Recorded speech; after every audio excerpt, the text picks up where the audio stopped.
Sri Akal. You all are watching me at Punjab Kesari Navade Times, and today we have a man with us who is known for his unique storytelling style that often centers on remote communities and cultural identities that are not frequently represented on screen. Yes, I'm talking about the national award-winning director, Mr. Praveen Morchale, who's with us right now. Praveen sir, welcome to Punjab Kesari Navade Times. कैसे हैं आप? Thank you very much. Thank you very much for inviting me. In fact मैंने जितना मैं आपके बारे में जानती हूँ उससे मुझे एक बात जरूर पता लगती है कि आपका जो स्टाइल ऑफ फिल्म मेकिंग है ना वो काफी अलग है दूसरों से. So how do you like conceive your stories, your ideas before we come with the start of this Madam Sarpanch that you have just made? So मुझे प्लीज पहले बताएं कि आपका क्या स्टाइल रहता है. How do you conceive your stories? मुझे लगता है हमारा सिनेमा हमारे जिंदगी से, हमारे समाज से जुड़ा होना चाहिए. मैं अपनी फिल्म को सिर्फ एक 3 घंटे या 2 घंटे के एंटरटेनमेंट की तरह नहीं देखता हूँ. मुझे लगता है जो देखे वो अपने आप को उस चीज से रिफ्लेक्ट भी करे, सोचे भी, लेकिन साथ ही साथ वो खुश होके भी जाए. तो मैं जिंदगी से जुड़ी स्टोरीज ढूंढता रहता हूँ. कहीं आपके समाचार पत्र से मिल जाती है, कभी टेलीविजन से मिल जाती है, कभी मैं बहुत ट्रैवल करता हूँ, उनसे मुझे जिंदगी से जुड़ी कहानियां मिल जाती है. फिर मैं उसे अपना डेवलप करता हूँ. कुछ अपने अनुभव रहे हैं गाँव में रहने का, छोटे शहरों में रहने का, उन सभी अनुभवों को जोड़ के मैं अपनी कहानी बनाता हूँ, जो बहुत रियल होते हैं, बहुत वास्तविक होते हैं, और कहीं ना कहीं हमारे जैसे ही लगते हैं वो पर्दे पे. और that we see in your stories if you talk about like walking in the winds जिसमें आपको नेशनल फिल्म अवार्ड भी मिला और बेस्ट लद्दाखी फिल्म भी हो रही, best feature film in Ladakhi. In fact जैसे आपने बिल्कुल ठीक कहा कि गांव की जो स्टोरीज है वो आप लेते हैं. इंडिया को जब हम देखते हैं वो हमारा जो भारत है वो गांव में ही बसता है एक्चुअली. तो आपका ये जो रिमोट कम्युनिटीज या कल्चरल आइडेंटिटीज को लेकर फिल्म बनाना है, ये इस सब्जेक्ट्स की तरफ आपको लाइक सबसे ज्यादा क्या ड्रॉ करता है कि आप इन्हीं सब्जेक्ट्स पे फिल्म बनाते हैं अपनी? बहुत चीजें. सबसे महत्वपूर्ण है कि मैं बहुत बार और ज्यादातर समय पिछली 4 फिल्मों में मैं नॉन प्रोफेशनल एक्टर्स के साथ काम करता हूँ, जो बहुत Yes. ट्रेंड एक्टर्स नहीं हैं. तो मैं उनकी भाषा में जो समझ सकते हैं, बोल सकते हैं, बहुत आसानी से वो कम्युनिकेट कर सकते हैं, उसी भाषा में मैं बनाने की कोशिश करता हूँ. दूसरी बात, मेरे लिए लोकेशन बहुत इंपॉर्टेंट है. कोई कहानी कहाँ पर कही जाए, उसका कितना महत्व है. मुझे जो कहानी थी वो जो वॉकिंग विद द विंड की, वो शायद मैं मध्य प्रदेश में भी बना सकता था, मैं कर्नाटका में बना सकता था, लेकिन मुझे लगा कि माउंटेन्स, जो पहाड़ है, बैरन माउंटेन्स, वो कहानी का एक चरित्र है. तो मुझे इसलिए वो कहानी मैंने लद्दाख में फिर उसको सेट किया, और जब मैं लद्दाख में बना रहा हूँ तो मुझे लगा ये फिल्म लद्दाखी में ही होना चाहिए, ये हिंदी में नहीं हो सकती है. नहीं तो वो एक प्रकार से हम चीटिंग कह सकते हैं सिनेमा. तो मैं बहुत एक रियलिस्टिक वास्तविक सिनेमा बनाने में विश्वास करता हूँ, और इसलिए मैं उन्हीं लोगों के साथ जाता हूँ, वहीं पर बनाता हूँ जहाँ पर जैसी कहानी मैं सोचता हूँ और लिखता हूँ. But as a film maker तो मुझे लगता है आपके लिए कास्टिंग करना एक टास्क हो जाता होगा, बिकॉज जैसे आपने भी कहा कि आप नॉन प्रोफेशनल एक्टर्स के साथ काम करते हैं तो बहुत डिफिकल्ट होता होगा. नहीं, मैं समझता हूँ कि मेरे लिए बहुत आसान है वो, क्योंकि देखिए मैं अपने आप को और अपनी स्क्रीन प्ले को उनके हिसाब से ढालता हूँ. मान लीजिए फॉर एग्जांपल, मैं आपको लद्दाख की फिल्म का ही आपको एग्जांपल देता हूँ. अ, उसमें जो करेक्टर्स थे, जैसे टीचर थे तो रियल टीचर थे, जो एक 80 इयर्स का कारपेंटर था वो रियल कारपेंटर था, एक मान लीजिए grand mother is a real grand mother, a farmer is a real farmer, even a poet is a real poet, real poet. So when they talk, they really do their own performance. They don't have to perform, they just tell what they are actually, their experience is there, they are from within. So they don't act like कि वो doctor नहीं है और फिर doctor का behave कर रहे हैं. तो यदि मुझे डॉक्टर को कास्ट करना होगा, जर्नलिस्ट को कास्ट करना होगा, तो मैं जर्नलिस्ट, रियल जर्नलिस्ट को मैं कोशिश करता हूँ कि वो आके करें, क्योंकि उनको मालूम है जिंदगी में रोज वो कैसे करते हैं, कैसे चीजें होते हैं, क्या अनुभव होता है, तो वो अपने आप पर्दे पे दिखता है. फिर इस फिल्म में भी जो आप देखेंगे उसमें बहुत सारे रियल आर्टिस्ट हैं, थिएटर के हैं, वो वाकई में वैसा ही कुछ कर रहे हैं जिंदगी में भी. यदि एक शिक्षक है, वो वाकई में शिक्षक है इस फिल्म में भी. और नेचुरली सीमा जी जो ग्रैंड मदर का रोल कर रही है, बहुत फनी जो करा है, नेचुरली वो थिएटर से हैं, लेकिन कमाल की एक्टर्स हैं, उन्होंने बहुत अच्छी तरह से परफॉर्मेंस किया है कैरेक्टर को. तो जरूरी है कि हम पर्दे पे बिलीवेबिलिटी बहुत जरूरी है. हम जो देख रहे हैं वो चरित्र को वाकई में ये ऐसा है या ऐसा ही है बिल्कुल रियल लाइफ में, उतना आप यदि अनुभव कर सकते हैं तो उसका अभिनय और उनकी एक्टिंग सफलता से भरपूर मानी जाएगी. तो ये मेरे लिए बहुत महत्वपूर्ण है कि मैं पर्दे पे उन्हीं लोगों को उतारता हूँ जो बहुत गंभीरता से दिखते हैं और अभिनय करते हैं. ये सर मैडम सरपंच, ये आइडिया आपको कैसे आया? मतलब how did this idea click to your mind, और how are you inclined towards coming up with this kind of a film sir madam sarpanch, because it's a beautiful story I believe. मुझे लगता था हम लोग सबकॉन्शियसली हम लोग कहानियां सुनते रहते हैं और दिमाग में इकट्ठा करते रहते हैं, ना, जैसे इमेजेस होते हैं, तो मेरे साथ इमेजेस बहुत इंपॉर्टेंट है। तो शायद कुछ साल अपने चूंकि गांव में रहा हूँ तो हमेशा सरपंचों को देखता रहा हूँ, क्या होता है, कैसी परिस्थिति रहती है, क्या होता है जिंदगी में गांव वालों के साथ कैसा होता है, और एक छोटे म्युनिसिपल शहर या गांव के जो ऑफिसर होते हैं वो किस तरह से बिहेव करते हैं। मुझे मालूम है, एक बिजली के कनेक्शन में मीटर गलत है, उसको सुधरवाने के लिए आपको 10 चक्कर लगाने पड़ते थे, वो मेरा अनुभव रहा है। तो जब ये कहानी आई कि हमें गांव से संबंधित, मेरे प्रोड्यूसर ने कहा कुछ अच्छा सा सोचिए, लिखिए जो थोड़ा फनी सा भी हो, और चूंकि मैं मध्य प्रदेश का हूँ, मैं परसाई जी को बहुत प्यार करता हूँ, हरिशंकर परसाई जी जो व्यंग के हमारे गुरु हैं सबके, और किस्मत से मैं उसी स्कूल में पढ़ा हूँ जहाँ पर वो मेरे से 50 साल पहले पढ़े थे, और मुझे बहुत पसंद है। तो और चूंकि मेरे व्यवहार में भी वो व्यंग की भाषा बनी हुई है, मैं जब बोलता हूँ, बातें करता हूँ सामान्य जीवन में, तो व्यंग्यात्मक रूप से बात करता हूँ। तो जब ये मौका मिला, प्रोड्यूसर ने कहा, तो मैंने कहा चलो एक अच्छा मौका, हम इसको व्यंग में करते हैं, क्योंकि आजकल सच को सीधी तरह से बोलना बहुत मुश्किल है, और बहुत. व्यंग सच को सीधी तरह से नहीं बोला जा सकता, तो आप सच को व्यंग की तरह से बोलिए। साहब मैंने तो कहाँ बोला, मैं तो ऐसा बोल ही नहीं रहा, ये तो आप समझने की ऐसा बोला है, लेकिन जिसको समझना है वो समझ जाता है कि क्या बोला जा रहा है।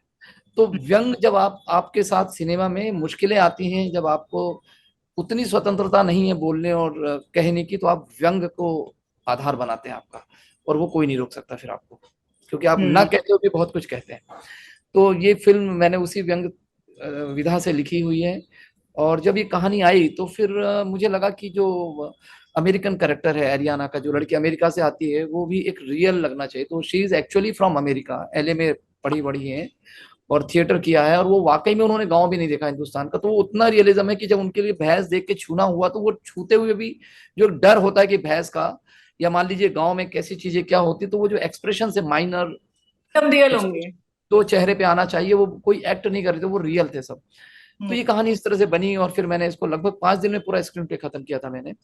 मैं बहुत पांच लेजी हूँ, मैं है. सिर्फ, हाँ, या जो जिस फिल्म के लिए नेशनल अवार्ड मिला है वो 24 घंटे में लिखी हुई है, इसका मतलब बहुत. ये, बट इट डजंट मीन कि मैंने, या इस एग्जैक्टली 24 घंटे में विडो ऑफ साइलेंस जो रॉटरडम बुसान गई थी, I was nominated as a best director in Asia, was written in 5 days.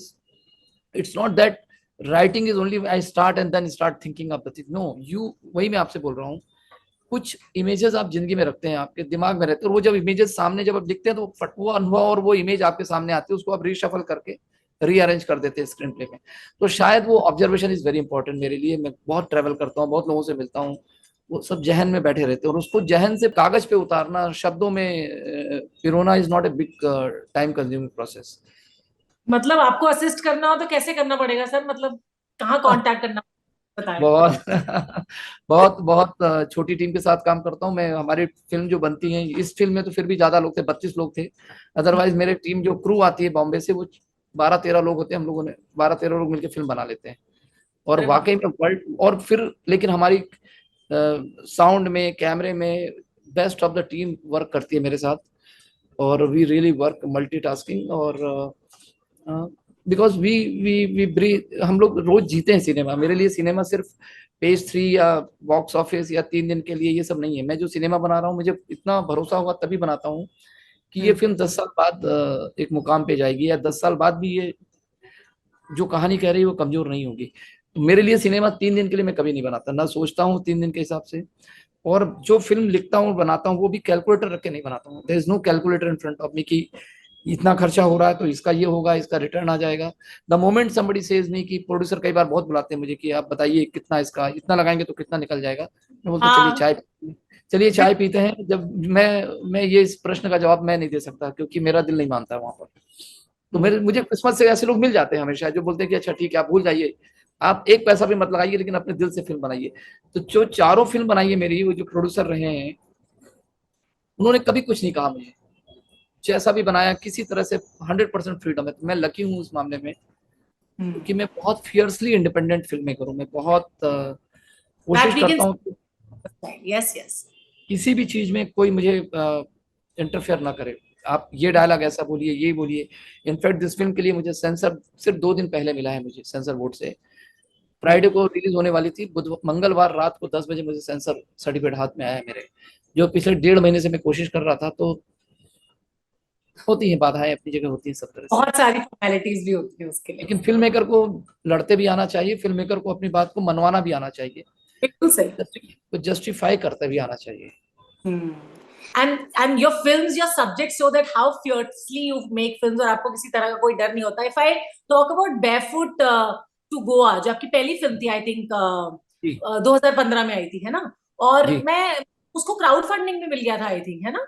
क्या हुआ क्या था कि फिल्म तो मैंने बना ली थी जितने पैसे थे जोड़ के, क्योंकि मैं जब जिंदगी में सिर्फ 2 बार मैं 2 स्टूडियो को गया हूँ, हिंदुस्तान के सबसे बड़े 2 स्टूडियो में गया हूँ। एक स्टूडियो ने तो मुझे बुलाया कि आप नरेशन करिए, अच्छा है, बहुत अच्छा है, नरेशन करने के लिए बुलाया, टाइम दिया, मैं स्क्रिप्ट लेके गया, मुझे बोलते हैं काउंटर पे छोड़ दीजिए स्क्रिप्ट, अभी टाइम नहीं है, बाद में हम पढ़ लेंगे बता देंगे। मैंने उसको स्क्रिप्ट दे चुका था पहले कि अंदर भेज दीजिए, उनके पास मैं नरेशन के लिए आया हूँ। मैंने अपनी स्क्रिप्ट वापस मांगी और मैंने बोला, उनको बोला भी कि एक फिल्म मेकर जो भले पहली बार बना रहा है जिंदगी में, पहले या कोई भी व्यक्ति हो, उसके श्रम और उसके टैलेंट का सम्मान करना चाहिए आपको। ये एक साल 2 साल 3 साल से जो मैंने सीखा है उसको लिखा है, और उसको मैं आपके काउंटर पर नहीं छोड़ सकता। और उस दिन जब मैं वापस आ रहा था तो मैंने सोचा था इसके बाद मैं जिंदगी में किसी स्टूडियो में नहीं जाऊंगा, अपनी तरफ से नहीं जाऊंगा जब तक वो बुलाएंगे। I till date I have never been to any studio and I made 4 movies, because that वो आपके अंदर वो एक अभिमान तो नहीं बोलूंगा, ना घमंड बोलूंगा, पर एक अंदर एक आपके वो होना चाहिए कि हम कह सकते हैं कहानी, हम हमारे तरीके से कहेंगे। तो मुझे लगा कि जब मैंने वो पहली फिल्म, मैंने किसी भी तरह से पैसे इकट्ठे किए, कमाए, सेविंग किया, सबने बोला क्यों बना रहे हो, मैंने फिल्म बनाई, और फिर रिलीज करने के लिए पैसे नहीं थे, तब मैंने अपील की ट्रेलर दिखा दिखा के कि if you give me the money I will return your money, but I will release, and मैं प्रॉमिस करता हूँ मैं वापस करूंगा पैसे। तो फिर मुझे लगभग 16-17 इंटरनेशनल माने कंट्रीज से, 16-17 कंट्रीज से करीबन 235-36 लोगों ने, कुछ मुझे याद नहीं आ रहा, पर 200+ एग्जैक्टली लोगों ने पैसे दिए थे फिल्म को रिलीज करने के लिए। It was the first crowd funded release in the country. उनके Yes, I पैसे know. तो फिल्म सिनेमा हॉल में लगी, और वो सब प्रोड्यूसर हैं, वो उनको क्रेडिट दिया गया है, they are co producer and you know like all this thing. We never said crowd funding, we always say crowd partner, crowd, Oh, instead of crowd it is proud funding, proud, proud funding. proud. You Yes, feel yes. proud while becoming the part of it. And I Hmm. returned money, except few friends, they said we don't want money, but most of the people I earned with making documentaries and everything, and they returned the money. So I think good cinema people love, still they want to support and be the part of it. अभी भी वो चाहते हैं किसी भी तरह से अच्छे सिनेमा से जुड़े। मुझे लगता है हिंदुस्तान में ये होना भी चाहिए। यदि अच्छा सिनेमा सर्वाइव करना तो स्टूडियो सिस्टम से बाहर निकलना पड़ेगा, लोगों के हाथ में पावर होना चाहिए, डेमोक्रेटाइजेशन ऑफ सिनेमा मेकिंग होना चाहिए। यूट्यूब से सोशल मीडिया से वो एक हद तक आ गया है चीज, लोग अपनी कहना शुरू कर दिए हैं। लोग अब ये वेट नहीं करते कि मेरे पास कैमरा होगा तो मैं बोलूंगा, they have a mobile, they have a platform, and they can create wonders. Everyone is a celebrity in today's time, I yes think. Everyone yes is making. सो वो उनके पास एक अपना तरीका है कहने का। वेल, जी जैसे आपने बताया वो क्राउड फंडिंग की बात कही और कमर्शियल एस्पेक्ट की भी हम बात कर रहे थे फिल्मों को लेकर सर, तो एक आर्टिस्ट इंटीग्रिटी मेरे को समझ में आती है, लेकिन कमर्शियल एस्पेक्ट का भी बैलेंस होना बहुत इंपॉर्टेंट होता है, what I personally believe. So what do you think about that? How do you make that commercial aspect and artist integrity का बैलेंस? देखिए मेरे लिए सिनेमा प्राइमरली अभी भी आर्ट है, और सभी के लिए आर्ट है, इवन जो कमर्शियल है वो भी आर्ट ही बना रहे हैं। क्योंकि कमर्शियल होने के लिए ये हमने हमने डिसाइड कर दिया कि कमर्शियल होने के लिए 3 गाने होने चाहिए, मारधाड़ होना चाहिए, ये होना चाहिए, एक पैरामीटर डाल दिया कि यदि आपको अच्छी चीज बनाना तो ये इंग्रेडिएंट होना चाहिए। इसलिए सिनेमा रिपीट हो रहा हमारा, हम कुछ नया नहीं कर पा रहे, हम नया नहीं सोच पा रहे, हम वही चीज बना रहे हैं क्योंकि हमारे इंग्रेडिएंट वही है। आप सिनेमा में डेवलपमेंट नहीं होता यदि नए लोग नया तरीके से नहीं सोचते, नई तरीके से कहानी नहीं कहते, नए तरीके से प्रस्तुत नहीं करते, तो हम वहीं के वहीं खड़े रहते जो हम 40 साल पहले थे। आज भी दरवाजे पे खड़े होकर गाना हो जाता, वहां से हम पेड़ के पीछे डांस करना शुरू किए, फिर पेड़ के पीछे से अब हम लोग एक साथ 15 लोग डांस करते हैं। पहले पीछे 5 थे, आगे हीरो होता था, अब सब एक साथ ही करते हैं, हीरो और बैकग्राउंड डांसर एक जैसे लगते हैं अब। पहले विलेन अलग होता था, हीरो अलग होता था, अब विलेन हीरो सब एक ही होते जा रहे हैं। इनफैक्ट विलेन तो खत्म ही हो गया, हीरो ही विलेन बिकम गया, लाइक सो हर आदमी को एक परिवर्तन तो होना चाहिए। तो मैं सोचता हूँ कि एज ए फिल्म मेकर मैं वो चीज क्यों करूँ जो ऑलरेडी 1000 लोग कर रहे हैं रोज। मुझे अपनी स्टाइल से बोलना है। मैं ठीक है, मान लीजिए मैं फाल्टर होता हूँ, फिल्म चलती है नहीं चलती, लेकिन एक मेरी अपनी स्टाइल है। लोग बोलते हैं मैं थोड़ा स्लो सिनेमा बनाता हूँ, लेकिन मान लीजिए आप पहाड़ों में जिंदगी जीने जाते हैं, कई बार आप लोग शहर से परेशान हो जाते हैं तो पहाड़ों में जाते हैं, राइट। अब रिलैक्स। पहाड़ पर जाके यदि वही हड़बड़ी दिखाएंगे, वही चीज करेंगे, तो फिर मतलब क्या निकला आपका। तो यदि मेरी हम्म। कहानी गाँव की है तो आप शांति से गाँव की तरह से देखिए, जहाँ पर हर चीज थमी हुई है थोड़ा सा। बहुत जल्दी आपको डायरेक्शन नहीं है कि ये करिए, इसने बोला उसने बोला, भाड़ भाड़। Otherwise there is no difference between city and तो cinema has to be represented like a reality. तो वो चीज जब आप बैठ के देखेंगे तो बोलेंगे अरे गाँव वाले का जितना टाइम होता है आराम से बोलने का, आराम से बैठने का, आराम से सोचने का, तो that is what I believe. तो मेरा सिनेमा बहुत थोड़ा सा तो नहीं कहूंगा, बहुत ज्यादा अलग है कहानी कहने के तरीके में। टाइम लगेगा, शायद एक दो और फिल्म के बाद लोग समझेंगे मेरी फिल्म मेरी तरह से बनाई जाती है।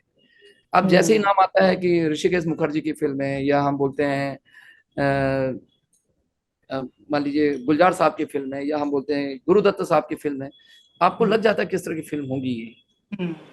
तो एक आपका सिग्नेचर होना जरूरी है सिनेमा मेकिंग में भी, आपकी विधा, आपका कला आपके तरीके से कहा जाए तो मजा है, हम्म। हम्म। ना तो कि जब सर मैकेनिकल तरीके देखते हैं से। फिल्में, तो आप पहले से ये श्योर होते हैं कि आपकी ये फिल्में इस फिल्म फेस्टिवल में तो जाने वाली हैं और यहाँ यहाँ इनको अवार्ड्स मिलने वाला है, पहले से तय हो जाता नहीं, होगा नहीं? मैं कभी नहीं सोचता कि मेरी फिल्म कहाँ जाएगी फेस्टिवल में, या फेस्टिवल की तरह से बनाई जाए, या ये मेरा कभी उद्देश्य नहीं रहता, क्योंकि मेरी एक अपनी स्टाइल बन गई है और वो इंटरनेशनली लोगों को बहुत पसंद आती है। हम्म। मैं थोड़ा ठहराव वाली फिल्में बनाता हूँ, जिसमें आप देख सकते हैं कि आप फील कर सकते हैं उस चीज को। हम्म। ऐसा नहीं है कि हर 2 सेकंड में कट हो जाएगा, आप फील करते हैं। यदि आप किसी के साथ चलते भी हैं तो अ, आपको महसूस हो रहा है कि मैं इसके साथ चल रहा हूँ। तो अब चूंकि सिनेमा की जो लैंग्वेज है वो यूनिवर्सल है ना। आप हम्म। यदि किसी को भावनात्मक रूप से जोड़ सकते हैं, किसी को फील कर सकते हैं, देखिए हम हमारी भावना से हम रोते, खाना खाते हैं, हंसते, दुनिया में सब एक जैसे हंसते हैं। तो वो यदि कहानी सबको टच करती है और वो यूनिवर्सल कहानी है, वो हमारी भावनाओं को, वो चाहे फ्रांस में हो, चाहे हिंदुस्तान में हो, चाहे कोरिया में हो, चाहे जापान में हो, हम सब एक ही हैं सब। तो यदि वो कहानी उस तरह से बनाई जाएगी जो ग्लोबल है, यूनिवर्सल है, उनकी भी, तो वो एंजॉय करेंगे और उससे जुड़ जाएंगे, इसलिए वो हम्म। पसंद करते आते हैं। आप बिलीव नहीं करेंगे, सर मैडम सरपंच, जिसका अंग्रेजी में नाम था बिहाइंड वेल्स, हम्म। फ्रांस के बहुत नामी ग्रामी फेस्टिवल है, Asian film festival of Vesoul. It's a very yes. Asian competition. It was invited in 9 films. It was the only film which was lighter satirical film. The rest of the films were very serious and human, emotional. This is the film you don't get involved into the characters too much. बहुत हम्म। Emotional है तो उसके साथ जा रहे, no no, you just enjoy and see what is happening with this girl, is struggling with the system, and all funny things are happening around. For example, I give you like she goes for the NOC for the books. She wants to donate books to the library in the village, and they give the list of 10 NOCs, including like town and country planner. Says why? Because books are very heavy. The school building may fall. It has a lot of meaning. But those people could connect, and they were laughing like I was showing the film to Indians. They could connect, and in fact, the jury gave me the jury best award for the festival also. अच्छा, in fact मैं ये भी जरूर पूछूंगी आपसे, आपकी जितनी भी फिल्में हैं उनके टाइटल्स मुझे बहुत इंटरेस्टिंग लगे, Barefoot to Goa, Walking with the Winds, Widow of Silence, and now this Sir madam Sarpanch. ये कौन डिसाइड करता है टाइटल्स? आप जनरली खुद ही? मैं कहानी लिखता हूँ, फिल्म बनाता हूँ, और फिर फिल्म बनाने के बाद फिर सोचना शुरू करता हूँ कि इसको क्या कहा जाए। हाँ। जनरली पोएटिक है ये सब, सभी शब्दों में बहुत पोएटिक है ये। मुझे लगता है कि there is a meaning, there is a feeling on it. Hmm. आप मुझे बताएंगे कि मैं कैसे एक्सप्लेन करूंगा, तो मुझे एक्सप्लेन करना बहुत मुश्किल हो जाता है। But it is a multiple meaning. When you see the film then you realise कि okay, why this sir madam sarpanch, whether madam is sir powerful like a sir, or whether sir is like a madam, or whether sir madam sarpanch, you are hmm. confused. So hmm. but when you see, you really realize it. So I think it is very important that we should have a memorable, easy to remember, but same time poetic names of the film. Hmm. अच्छा, if I would ask you like to define Sir madam Sarpanch in two poetic lines in Hindi, and what would ji, it be sir? मुझे लगता है ये महिलाओं, सशक्त महिलाओं की वो कहानी है जो अपने वजूद के लिए लड़ाई लड़ रही हैं, और वो चाहे राजनीतिक स्तर पे हो, सामाजिक स्तर पे हो, वो अपना एक स्थान बनाती जा रही है। ये फिल्म उसके बारे में है, उस महिलाओं के सम्मान के रूप में बनी है ये फिल्म। और वो हम्म। किसी क्षेत्र की भी महिलाएं हो सकती है। मैं ये नहीं कह रहा हूँ कि सरपंच की है, वो जर्नलिज्म में भी हो सकता है, वो थिएटर में भी हो सकता है, वो आप बिजनेस में भी हो सकता है। हम कितना भी बातें कर ले, but still we are in a male dominate societies. still women, after a lot of education and independence, everything, somewhere still the real equality is not there. So somehow this film is against those male dominant ideas, against those ideas. One girl fighting against all politicians and the bureaucratic system. And with her intelligence, she defeats everybody. सबको हराती है वो. Yes, absolutely. और बहुत ही beautifully आपने इसको बताया भी कि किस तरह से हम भी टेक अवे ले सकते हैं इस फिल्म से. And I am sure that you are getting those messages जिन लोगों ने फिल्म को देखा है, और वो आपको बताया भी होगा कि उनको फिल्म कैसी लगी और what are the takeaways for them from the movie, right? मुझे लगता है कि फिल्म सिर्फ 2 घंटे में नहीं खत्म हो जाना चाहिए. तो जब वो निकलते हैं, हंसते हैं, फिल्म में हंसते, बाद में सोचते हैं, दैट इज वेरी इंपॉर्टेंट. आपको हम एंटरटेन भी कर रहे हैं, लेकिन मैं आपको घर ऐसे ही नहीं छोड़ रहा हूँ. आपको परेशान भी करूंगा बाद में. आपको 1 दिन, 2 दिन, 3 दिन, 6 दिन आप घर जाके सोचिए. That is very important in cinema. Very nice. So we are actually loving your thoughtful ideas when it comes to creating new projects. इसके बाद आप कौन से प्रोजेक्ट पे काम कर रहे हैं, by the way? My last film project, which is on a script level, I mean, I have just written very quickly the same way in few days, and that has been invited as a only project from India in Hong Kong Film Finance Forum. I mean, throughout the world के वहाँ producer आते हैं और बड़े-बड़े लोग investors आते हैं, and they see the potential of that project international level. कि ये कितना इंटरनेशनल लेवल पे जा सकता है. तो हांगकांग फिल्म फेस्टिवल का जो हांगकांग फिल्म फाइनेंस फोरम है, which is called as Asian film finance forum, is almost top 3 in the world. So this was the only project from India got invited this year. I was there, presented my things, and the film tentatively called as White Snow. Oh wow! And it's again White Snow. Yeah, again set in a mountain, and very interesting struggle of a lady, which is around mother of an artist. The struggle of a mother of an artist. That is the theme of the film. So looking forward to it also, and thank you so much for giving your precious time talking to us on Punjab Kesari all the times. Thank you very much. Nice talking to you. Thank you very much.